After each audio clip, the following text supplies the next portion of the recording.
The way we pay for things keeps changing and has changed very rapidly this year during coronavirus. One of the things that I've done is move to a digital wallet. I'm Clark Howard, and people expect me to have the latest, greatest financial advice, but actually I was kind of slow on the digital wallet, but now I am all in. You may wonder, what in the world's a digital wallet anyway?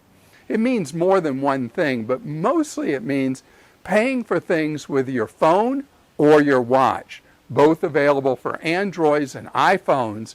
And once you start doing it, you really stop reaching into a wallet anymore. In fact, you might be able to leave most of the plastic you have right now at home and instead just use these devices to pay as you go.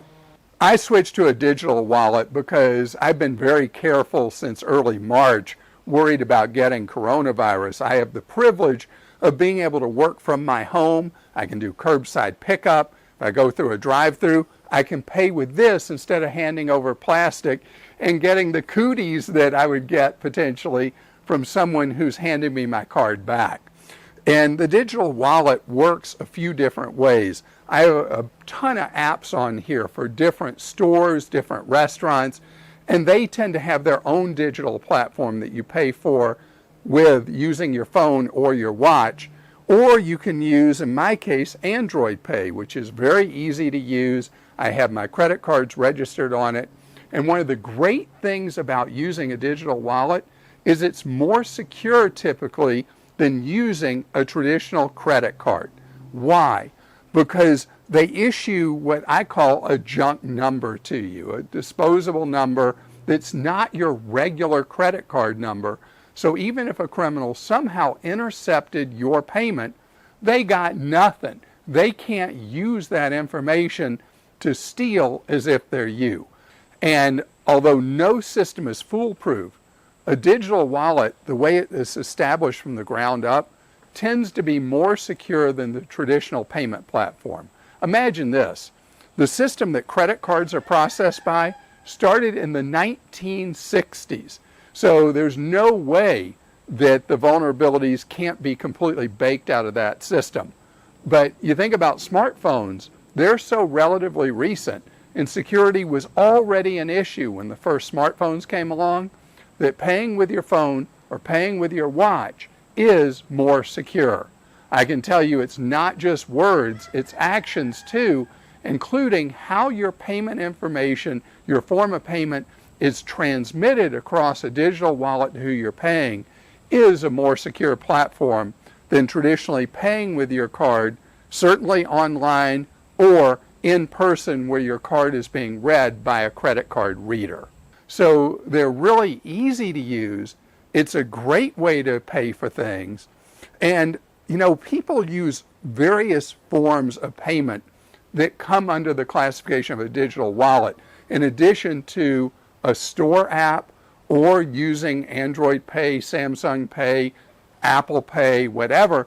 They also use peer-to-peer. Venmo, intensely popular, is a way for people to pay people money.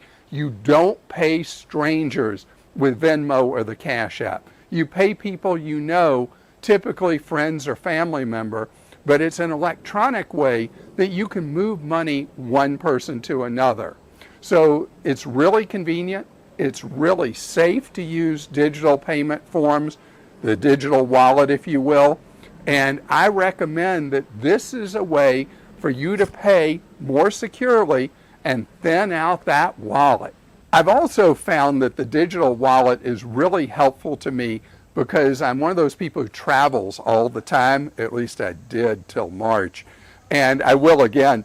So I'm a member of a million frequent stay and frequent fly and frequent this and that and the other programs.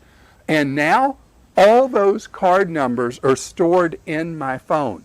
So instead of making sure that I go to the drawer where I had all those pieces of plastic and they're in my wallet before I take a trip, now I got them right here in my phone.